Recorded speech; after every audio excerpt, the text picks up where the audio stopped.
وَيَقْتُلُونَ النَّبِيِّينَ بِغَيْرِ حَقٍّ وَيَقْتُلُونَ الَّذِينَ يَأْمُرُونَ بِالْقِسْطِ مِنَ النَّاسِ فَبَشِّرْهُم بِعَذَابٍ أَلِيمٍ۔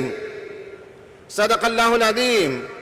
رب اشرح لي صدری ويسر لي أمري واحلل عقدة من لساني يفقهوا قولي۔ رب يسر ولا تعسر وتمم بالخير سبحانك لا علم لنا إلا ما علمتنا إنك أنت العليم الحكيم۔ گراں قدر محترم سید سعادت اللہ حسینی صاحب، امیر جماعت اسلامی ہند، ڈائس پر تشریف فرما جماعت اسلامی ہند کے قائدین، آج کے اس پروگرام میں شریک تحریکی ساتھیوں، راہ حق کے مسافروں، نوجوانوں، بیٹوں اور بیٹیوں، خواتین و حضرات، مجھ سے کہا گیا ہے کہ عالمی منظرنامہ اور تحریک اسلامی کے موضوع پر کچھ اپنے خیالات کا اظہار کروں۔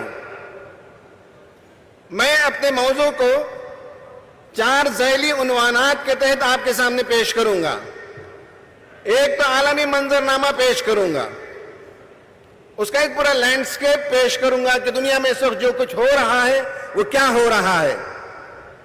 دوسرا ذیلی عنوان یہ ہوگا کہ اس کو ہم قرآن و سنت کی روشنی میں کس فریم ورک میں دیکھیں گے، یہ میرا دوسرا ذیلی موضوع ہوگا۔ پھر اس کے بعد حالات کبھی کبھی نوجوانوں کو بالخصوص مایوس کر دیتے ہیں، ان کا عزم و حوصلہ کمزور ہونے لگتا ہے۔ ہمیں حالات میں قرآن کیا سبق لینے کی تعلیم دیتا ہے، یہ تیسرا ذیلی موضوع ہوگا۔ اور چوتھا موضوع ہوگا، ذیلی موضوع، وہ تحریک اسلامی ہند، اسے کیا کرنا چاہیے اس عالمی پس منظر میں، عالمی منظرنامے میں۔ اور ہر ذیلی موضوع کے تحت انشاءاللہ میں 4 نکتے بیان کروں گا۔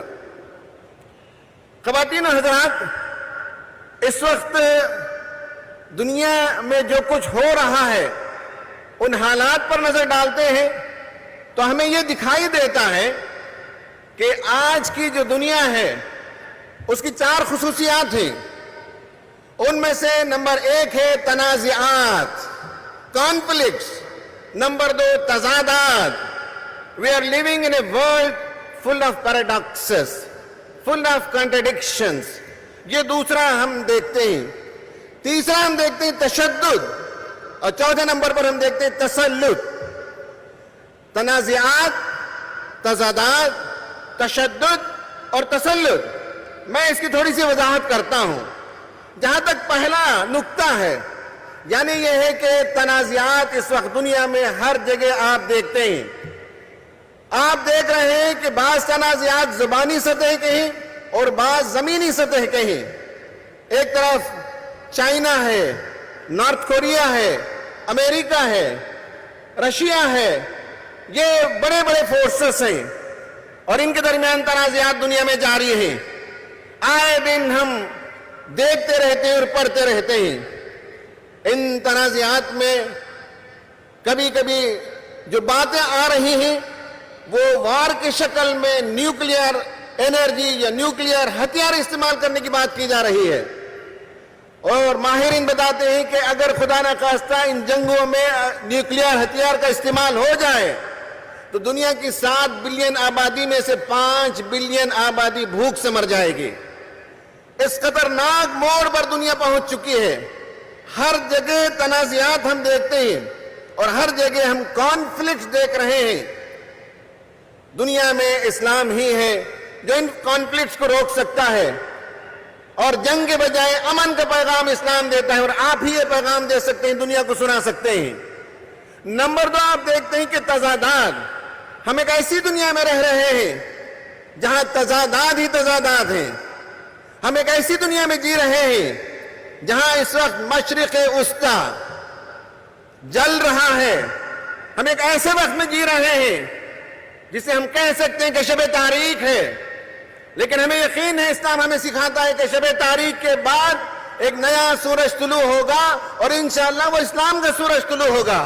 اس تاریخ سے ہمیں گھبرانے کی ضرورت نہیں ہے، لیکن دیکھ سکتے ہیں آپ کہ کس طرح سے تضادات ہیں دنیا میں، کس طرح سے پیراڈاکسز پائے جاتے ہیں، کانٹرڈکشنز پائے جاتے ہیں۔ آپ دیکھ لیجئے اس وقت فلسطین کی جو صورتحال ہے، روزانہ گزشتہ 1 سال سے بلکہ 13 مہینے سے صبح شام بمباری جاری ہے، اور اسرائیل صہیونی ریاست ایک طرف جنگ کی شروعات کرتی ہے بچوں کو قتل کرنے سے، دوسری طرف ہم دیکھتے ہیں کہ بھوک مری ایک وار کا ویپن کے طور سے استعمال کیا جا رہا ہے، اور بھوک کے نتیجے میں بھی بے شمار لوگ مر رہے ہیں۔ ہاسپٹلز کا نظام کولیپس ہو چکا ہے، اور دواؤں کے نہ ہونے کے نتیجے میں بھی لوگ مر رہے ہیں۔ پھر اس کے بعد قائدین کو ان کے اسیسینیٹ کیا جا رہا ہے، ٹارگیٹڈ اسیسینیشن۔ اب آپ دیکھ سکتے ہیں کہ غزہ کی جو میونسپیلٹی ہے اس کی رپورٹ تو یہ بتاتی ہے، کل تک کی رپورٹ، کہ 43,665 یہ شہداء کی تعداد ہے، اور بی بی سی یہ بتاتا ہے کہ مرنے والوں میں 70% بچے اور عورتیں ہیں۔ اور الجزیرہ نے ایک رپورٹ شائع کی ہے، لینسٹ کی رپورٹ، اور اس میں اس نے بتایا ہے کہ ایک تو بمباری سے شہید ہونے والے لوگ ہیں، اور دوسری طرف جو زخمی ہیں وہ زخموں سے چور ہو کر دم توڑنے والے ہیں، تیسری طرف بھوک مری ہے اور بھوک کے نتیجے میں جاں بحق ہونے والے ہیں، اور چوتھی طرف یہ کہ علاج نہ ہونے کے نتیجے میں، دواؤں کے نہ ہونے کے نتیجے میں بہت سے لوگ ابدی نیند سو رہے ہیں۔ اگر ان سب کی تعداد کو کاؤنٹ کیا جائے تو 1,86,000 تک یہ تعداد پہنچ سکتی ہے، لیکن معروف تو یہی ہے کہ تقریباً 45,000 لوگ شہید ہو چکے ہیں۔ اور دوسری طرف آپ دیکھیے کہ اسرائیل لگاتار ظلم کرتا چلا جا رہا ہے، نئے نئے ہتھیار آزما رہا ہے، اور آپ کو معلوم ہوگا کہ یہ جو ہتھیار کی تجارت ہے اور ویپنز بنانے کی جو انڈسٹری ہے، ان کا ایک بہت بڑا رول ہوتا ہے۔ وہ نئے نئے بمز بنا رہے ہیں اور نئے نئے تجربے کر رہے ہیں، اور عجیب عجیب قسم کے میزائل سے، کوئی میزائل پین کے سائز کا ہوتا ہے، ڈرون مکھی کے سائز کا ہوتا ہے، اور اس ڈرون کے ذریعے سے کار میں بیٹھے ہوئے ایک شخص کو اٹیک کیا جا سکتا ہے۔ ٹنگسٹن میٹیریل کے پین کی طرح میزائل استعمال کیے جاتے ہیں، اور آپ کو لگتا ہوگا کہ یہ جنگ جاری ہے، نہیں، بلکہ فلسطین ایک لیبارٹری ہے جہاں نئے نئے بم ہیں، جو ہتھیار ہیں وہ آزمائے جا رہے ہیں، اور ان کی جیسے لیب میں رپورٹ تیار کرتے ہیں، اس کے پرفارمنس کو جیسے ناپا جاتا ہے، اس پرفارمنس کی رپورٹ تیار کی جاتی ہے تاکہ وار انڈسٹری کا فائدہ ہو اور ان ہتھیاروں کو دنیا میں بیچا جائے۔ تو ایک طرف امریکہ جنگ بندی کی بات کرتا ہے، دوسری طرف آپ دیکھتے ہیں کہ اسرائیل کو وہ کمک پہنچا رہا ہے۔ ایک طرف تو بچے مر رہے ہیں، اس کا رونا رویا جاتا ہے، اور دوسری طرف نئے نئے ہتھیار فراہم کیے جا رہے ہیں۔ ایک طرف امریکہ ہیومن رائٹس کی بات کرتا رہا، یورپ اور انگلینڈ اور جرمنی اور فرانس، یہ سب لوگ دنیا میں ہیومن رائٹس کے چیمپئن بنے پھرتے رہے، لیکن آج معلوم ہوتا ہے کہ انسانوں کے ساتھ، ان کی جانوں کے ساتھ، بچوں کے ساتھ، عورتوں کے ساتھ کس طرح کا کھلواڑ کر رہے ہیں۔ گویا کہ وہ جو نقاب انہوں نے اوڑے رکھا تھا، وہ نقاب کو اٹھا دیا گیا، اور ان کا کریہ چہرہ دنیا کے سامنے نظر آ رہا ہے۔ یعنی باتیں تو وہ ہیومن رائٹس کی کرتے ہیں، باتیں تو جمہوریت کی کرتے ہیں اور باتیں تو وہ UNO کے ذریعے سے جو قوانین بنائے جاتے ہیں اس کے امپلیمنٹیشن کی باتیں کرتے ہیں، لیکن دوسری طرف اسرائیل تمام عالمی قوانین کو توڑتا چلا جا رہا ہے۔ امریکہ کہتا ہے جب بھی کوئی واقعہ ہوتا کہ Israel has a right for self defence, لیکن دوسری طرف Palestinians to have a right for resistance, اس کو مانا نہیں جاتا۔ یہ آپ تضاد کھلے طور پر دیکھ رہے ہیں، ہیومن رائٹس کا تضاد، ریزسٹنس کا تضاد اور یہ ڈیموکریسی کا تضاد، مختلف موضوعات پر آپ تضادات دیکھتے ہیں۔ دو پیمانے ہیں، ایک پیمانہ اپنے لیے، ایک پیمانہ مسلمانوں کے لیے، ایک پیمانہ اسرائیل کے لیے، ایک پیمانہ فلسطین کے لیے۔ یہ تضادات کی دنیا ہے جو ہم دیکھتے ہیں۔ اور آپ کو میں یہ بات بتاؤں کہ جنگیں کیوں جاری ہیں اور جاری کیوں رکھی جا رہی ہے۔ تین قسم کے لوگوں کا نیکسس ہوتا ہے۔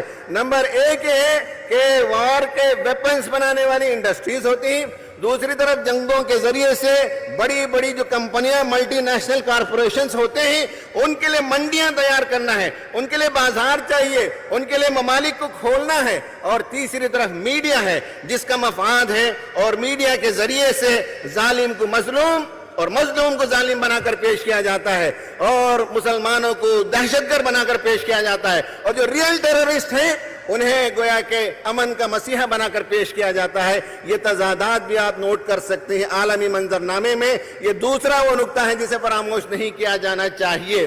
تیسرا نقطہ ہے وہ ہے تشدد۔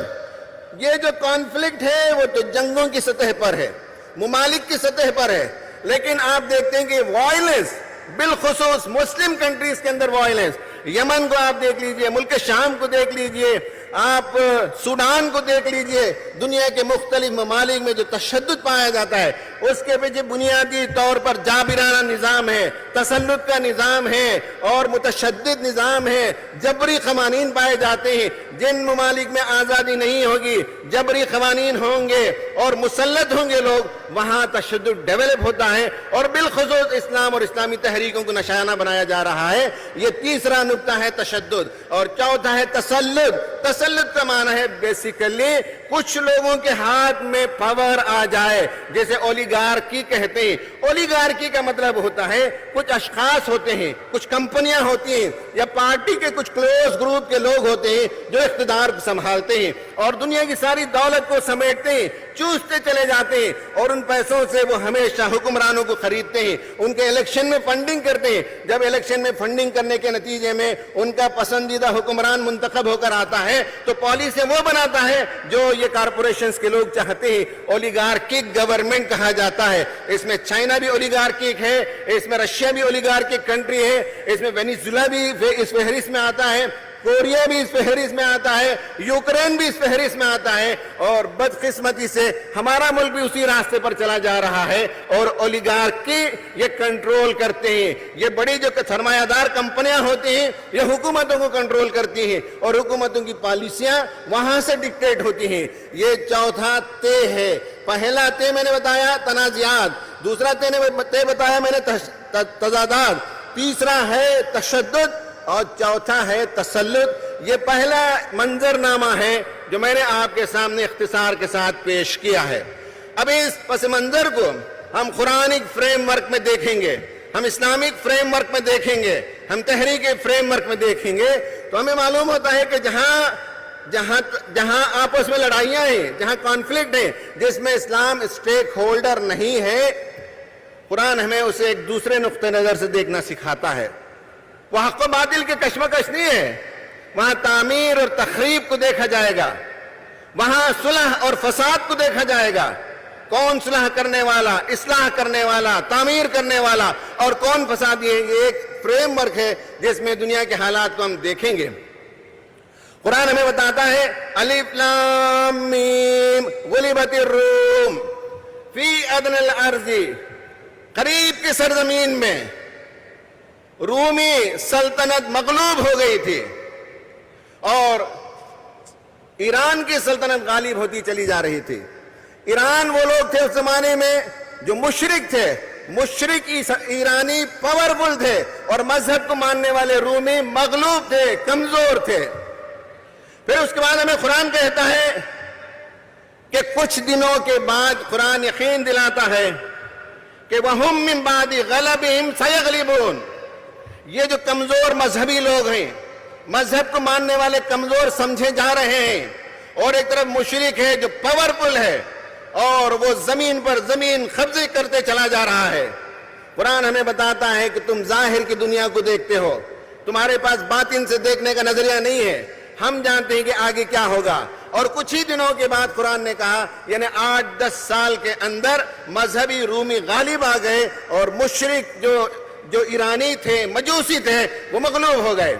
اس میں تفسیر کی کتابوں کا مطالعہ کیجئے اور خاص کر مولانا مودودی رحمۃ اللہ علیہ کی تفسیر کو دیکھیں تو آپ کو پتا چلے گا کہ اس میں جو حکمت کی باتیں ہیں آج کے زمانے میں سے اپلائی کیا جا سکتا ہے. یہ نہ کیجئے کہ ایران کی جگہ کسی ملک کو رکھ دیجئے اور روم کی جگہ کسی اور ملک کو رکھ کر تفسیر کو پڑھیں، ایسا نہیں ہے. بلکہ اس سے حکمت نکالیں گے تو معلوم ہوتا ہے کہ جو انونسیبل سمجھے جاتے ہیں، جو ناقابل شکست سمجھے جاتے ہیں، اللہ تعالیٰ ان کی کمر توڑ دیتا ہے اور وہ دھڑام سے زمین پر آ جاتے ہیں. اور جن کو ہم کمزور سمجھتے ہیں، اللہ تعالیٰ ان کو پراپ اپ کر کے کھڑا کر دیتا ہے، اٹھا کر کھڑا کر دیتا ہے. بعید نہیں کہ آج کی دنیا میں مذہب کے ماننے والے، تحریک کے ماننے والے، اللہ پر یقین رکھنے والے اگر کمزور پائے جاتے ہیں تو وہ دن دور نہیں کہ اللہ تعالیٰ انہیں غلبہ عطا کرے گا. اور جن کو ہم انونسیبل سمجھتے ہیں، جن کو ہم پاورفل سمجھتے ہیں، اللہ تعالیٰ ان کو کیفر کردار تک پہنچائے گا اور بری طرح سے وہ شکست سے دوچار ہوں گے. وہ دن دور نہیں ہے. تو قرآن ہمیں یہ نقطہ نظر دیتا ہے. سورہ روم کا مطالعہ کریں. خاص کر مولانا مودودی رحمۃ اللہ علیہ نے لکھا ہے کہ جب ایرانی بادشاہ ملک پر ملک فتح کرتے ہوئے جا رہا تھا تو فلسطین پہنچا. وہاں فلسطین میں اس نے 90,000 فلسطینیوں کا قتل عام کیا. اس زمانے میں فلسطین رومی بادشاہ کے تحت تھا، لیکن کچھ دنوں کے بعد رومی بادشاہ پاورفل ہوا اور ایرانی سلطنت شکست سے دوچار ہو گئی. ریخت تو شکست سے دوچار ہو گئی اور ایرانی سلطنت ختم ہو گئی. تو پہلا فریم ورک ہمیں اسلام میں دکھاتا ہے کہ اللہ تعالیٰ کے ہاں کچھ منصوبے ہوتے ہیں. اس کی لاٹھی میں آواز نہیں ہوتی ہے، اس کے ہاں دیر ہے لیکن اندھیر نہیں ہے. اور جسے تم مغلوب سمجھتے ہو، جسے تم کمزور سمجھتے ہو، اللہ تعالیٰ جب چاہے گا انہیں اٹھا کر کھڑا کرے گا. اور جنہیں تم پاورفل سمجھتے ہو وہ انشاءاللہ نیست و نابود ہوں گے، برباد ہوں گے. یہ ہمیں قرآن نقطہ نظر سے معلوم ہوتا ہے. نمبر 1. دوسرا فریم ورک ہے حق و باطل کی کشمکش. اس وقت ارض فلسطین میں جو کچھ ہو رہا ہے وہ حق و باطل کی کشمکش ہے. اسرائیل کو کوئی حق نہیں تھا، لیکن اسرائیل وہاں آ کر براجمان ہوا. یو نے زمین کی تقسیم کی، 52% اسرائیل کو دیا اور 48% فلسطین کو دیا. فلسطین کے 2 ٹکڑے کر دیے، ایک ویسٹ بینک بنا دیا، ایک غزہ بنا دیا. لیکن یہ جو 48% زمین تھی اس میں بھی اسرائیل مداخلت کرتا چلا گیا. اور آج جسے ہم ویسٹ بینک کہتے ہیں وہاں تقریباً 100 سے زیادہ کالونیز بنے ہوئے ہیں.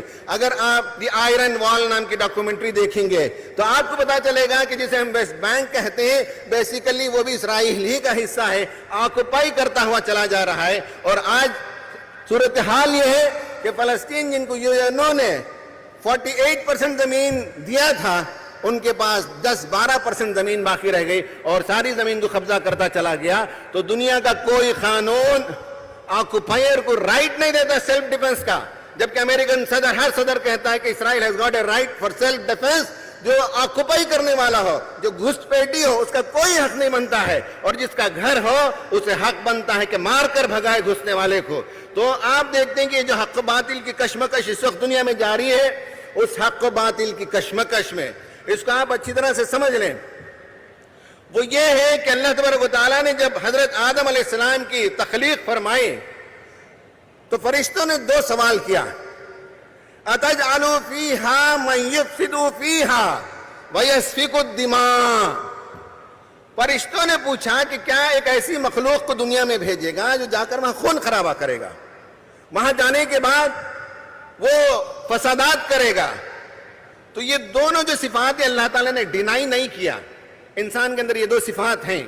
ایک حرص کے نتیجے میں وہ ریسورسز پر قبضہ جمانا چاہتا ہے، اور دوسرا غضبناک ہوتا ہے، بمباری کرتا ہے، جنگ و جدال کرتا ہے. یہ دونوں صفات اس کے اندر موجود ہیں. لیکن اللہ تعالیٰ نے فرشتوں سے کہا کہ تم وہ نہیں جانتے، میں جانتا ہوں، اور میں یہ جو آدم کو پیدا کر رہا ہوں اس کی نسل میں سے ایسے لوگ پیدا ہوں گے جو دنیا کی اصلاح کریں گے، جو دنیا کو سنواریں گے، جو دنیا سے فساد کو مٹائیں گے، جو دنیا میں ظالموں کا مقابلہ کریں گے. قرآن نے جو منظر کشی کی ہے، آج ہمیں معلوم ہوتا ہے کہ شیطان کے جو چیلے چانٹے ہیں، شیطان کے جو شاگرد ہیں، بالکل وہ اسرائیل اور اس کے ساتھی نظر آتے ہیں. اور اللہ تعالیٰ نے جو حضرت آدم کی صلب سے پیدا ہونے والے نیک اور صالح انسانوں کا تذکرہ کیا، وہ آج فلسطینی لوگ ہیں جو ہمارے سامنے نظر آتے ہیں. اور ان کی قربانیوں کے نتیجے میں کتنی بڑی تعداد میں لوگ اسلام قبول کر رہے ہیں، عورتیں اسلام قبول کر رہے ہیں. اور ان کی شجاعت، ان کی ہمت، ان کے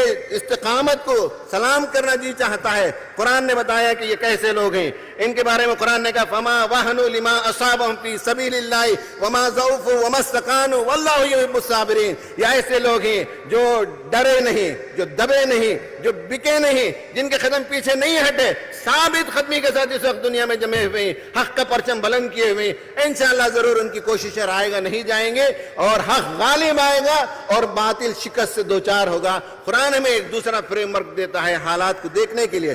قرآن ہمیں تیسرا فریم ورک دیتا ہے، وہ یہ ہے کہ مسلم امت میں ایک بڑی تعداد ہے جو اس وقت جو کچھ ظلم ہو رہا ہے فلسطین میں، اس کی حمایت میں مسلمانوں کا ایک بڑا طبقہ، ایک بڑی تعداد ہے جو اس کے سپورٹ میں ہے. لیکن انفارچونیٹلی مسلمانوں میں کچھ ایسے لوگ بھی ہیں جن کی وفاداریاں بعض مسلم ممالک کے ساتھ ہیں. وہ اسی عینک سے اس چیز کو دیکھتے ہیں، اس تنازعے کو دیکھتے ہیں، اور وہ حق و باطل کی کشمکش کی حیثیت سے نہیں دیکھ رہے ہیں. انفارچونیٹ ہے. اور مسلمانوں کے بعض حکمران ہیں جن کے مادی مفادات، جن کے سیاسی مفادات حق سے زیادہ ان کے سامنے مقدم ہے، اور ان کے دلوں پر جو گویا کہ مہر لگ گئی ہے، تالے چڑھ گئے ہیں. اور اللہ تبارک و تعالی نے کہا فی قلوبہم مرض فزادہم اللہ مرضا.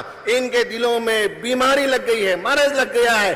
تحزنوا وانتم الاعلون ان کنتم مؤمنین. تمہیں ذرا برابر بھی شکست خوردگی کا احساس نہیں ہونا چاہیے، تمہیں غمگین نہیں ہونا چاہیے. تم ہی غالب رہو گے اگرچہ کہ اگر تم مومن ہو. مومنانہ رویہ اختیار کرو تو غلبہ تمہارے لیے ہے، فتح تمہارے لیے ہے، کامیابی تمہارے لیے ہے، سکسس تمہارے لیے. ہمیں یقین دلاتا ہے قرآن سے بڑھ کر سچا کلام کوئی اور نہیں ہے آج دنیا کے اندر. ہمیں یاد رہنا چاہیے کہ ان تمام حالات میں ذرا برابر مایوسی کو ہمارے قریب پھٹکنے نہیں دینا چاہیے.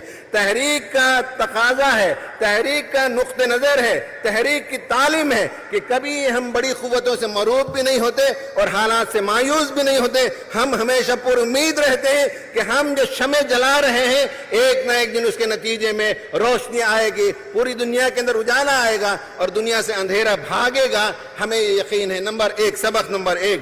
سبق نمبر دو، قرآن ہمیں بتاتا ہے کہ ان حالات میں اہل ایمان کا جو طریقہ ہوتا ہے وہ یہ کہ ان کا ایمان بڑھ جاتا ہے. وَلَمَّا رَأَى الْمُؤْمِنُونَ الْأَحْزَابَ قالوا هذا ما وعدنا الله ورسوله وصدق الله ورسوله وما زادهم الا ایمانا وتسلیما. احزاب یعنی جنگ احزاب کے موقع پر مشرکین کی فوج امٹ کر مدینے کی طرف چلی آئی. منافقین کا حال تھا کہ ان کے دیدے پتھرانے لگے. وبلغت القلوب الحناجر یعنی ان کے دل اور ان کے کلیجہ منہ کو آ رہے تھے. یہ صورتحال ان کی تھی خوف کی وجہ سے. لیکن مومنوں کا حال یہ تھا کہ جب انہوں نے دیکھا کہ فوجیں آ گئی ہیں تو انہوں نے کہا کہ اللہ اور اس کے رسول کا وعدہ سچا ہے اور یہ ہو کر رہے گا. ایمان لانے کے بعد آزمائی ضرور آتی ہے. اور ان حالات کو دیکھ کر انہوں نے کہا کہ اللہ اور اس کے رسول سچے ہیں اور ان کا ایمان بڑھ گیا. ہم سب کو دیکھنے کے بعد گویا کہ حالات جب تیزتر ہو جاتے ہیں، حالات کے اندر کشمکش تیزتر ہو جاتی ہے تو مومنین کا ایمان بڑھ جاتا ہے کہ اللہ ہمارے ساتھ ہے، ہم حق پرست ہیں اور باطل کو ایک نہ ایک دن شکست کھانا ہے. اور ہماری خوش قسمتی ہوگی کہ ہماری کوششوں کے نتیجے میں باطل شکست کھا جائے اور حق کا بول بالا ہو جائے تو یہ ہمارے لیے مقدر ہے، ورنہ تو اللہ تعالیٰ ضرور کر کے رہے گا. یہ دوسرا سبق ہے، ہمیں معلوم ہوتا ہے کہ ہمارے ایمان میں اضافہ ہونا چاہیے. تیسرا جو سبق ہے وہ یہ کہ قرآن کہتا ہے لَتُبْلَعُنَّ فِي أَمْوَالِكُمْ وَأَنفُسِكُمْ وَلَتَسْمَعُنَّ مِنَ الَّذِينَ أُوتُوا الْكِتَابَ مِنْ قَبْلِكُمْ وَمِنَ الَّذِينَ أَشْرَكُوا أَذًى كَثِيرًا وَإِن تَصْبِرُوا وَتَتَّقُوا فَإِنَّ ذَلِكَ مِنْ عَزْمِ الْأُمُورِ. تیسرا سبق قرآن یہ دیتا ہے کہ تم ضرور بضرور آزمائے جاؤ گے، جانوں کا بھی نقصان ہوگا، مالوں کا بھی نقصان ہوگا، اور یہود اور ان کے ساتھ چلنے والے مشرکین تمہیں اذیت پہنچائیں گے، تمہیں سائیکالوجیکل پین دیں گے، تمہیں ایموشنل پین دیں گے، اور ان کی باتوں سے، ان کی چیزوں سے تمہیں تکلیف ضرور ہوگی، لیکن وَإِن تَصْبِرُوا، صبر کا رویہ اختیار کرنا، اپنی منزل کی طرف آگے بڑھنا، پائے استقلال میں لغزش آنے نہ دینا، جمے رہنا میدان میں، اپنے کام پر لگے رہنا، جو لوگ یہ کریں گے اور تقوی کی روش اختیار کریں گے، مائنڈفل رہیں گے، عقل کا استعمال کریں گے، جذباتی نہیں ہوں گے، یہ بڑے ہمت والوں کا کام ہے۔ تمہیں ایسا ہی صبر کا رویہ اور تقوی کا رویہ اختیار کرنا چاہیے۔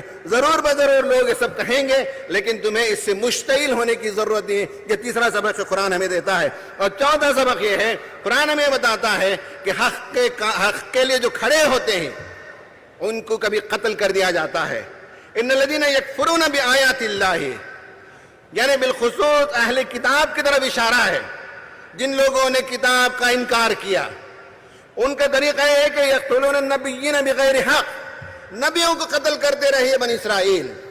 بنی اسرائیل کا ایک طبقہ وہ تھا، اور آج بھی یہ صہیونی قوت وہ ہے جو قتل کرتے ہیں، نبیوں کو قتل کرتے ہیں۔ وَيَقْتُلُونَ الَّذِينَ يَأْمُرُونَ بِالْقِسْطِ مِنَ النَّاسِ، اور انسانوں میں، عوام میں، لوگوں میں جو عدل و قسط کے علمبردار ہوتے ہیں، عدل و قسط کے لیے کھڑے ہوتے ہیں، دنیا میں عدل کا نظام قائم کرنا چاہتے ہیں، انہیں بھی وہ سلیکٹڈ اسیسینیشن کرتے ہیں۔ قرآن نے بتایا فَبَشِّرْهُمْ بِعَذَابٍ أَلِيمٍ، انہیں خوشخبری دے دو کہ انہیں بدترین سزا دی جائے گی، انہیں دردناک سزا کے اندر اللہ تعالیٰ مبتلا کرے گا۔ یہ چوتھا سبق ہے کہ دنیا میں جب کچھ ہو رہا ہے تو باطل قوتوں کا یہ شیوا ہے کہ وہ قتل کر دیتے ہیں، عدل و قسط کے قائم کرنے کے نظام کو پسند نہیں کرتے، لیکن اللہ تعالیٰ دردناک سزا اس دنیا میں بھی دیتا ہے اور آخرت میں بھی ان کو دیتا ہے۔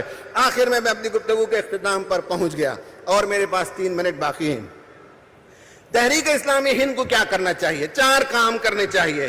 نمبر 1 یہ ہے کہ تحریک اسلامی کا جو کام ہے ہندوستان میں دنیا کے مختلف ممالک میں جاتا ہوں، مختلف لوگوں سے میری ملاقات ہوتی ہے، جب تحریک اسلامی کے کاموں کو جب میں پیش کرتا ہوں تو لوگ حیران و ششدر رہ جاتے ہیں کہ کتنے بڑے وائڈ اسکوپ میں، وائڈ رینج میں تحریک کے لوگ یہاں ہندوستان میں کام کرتے ہیں، بہت خوش ہوتے ہیں اور مثالی مانتے ہیں، آئیڈیل مانتے ہیں۔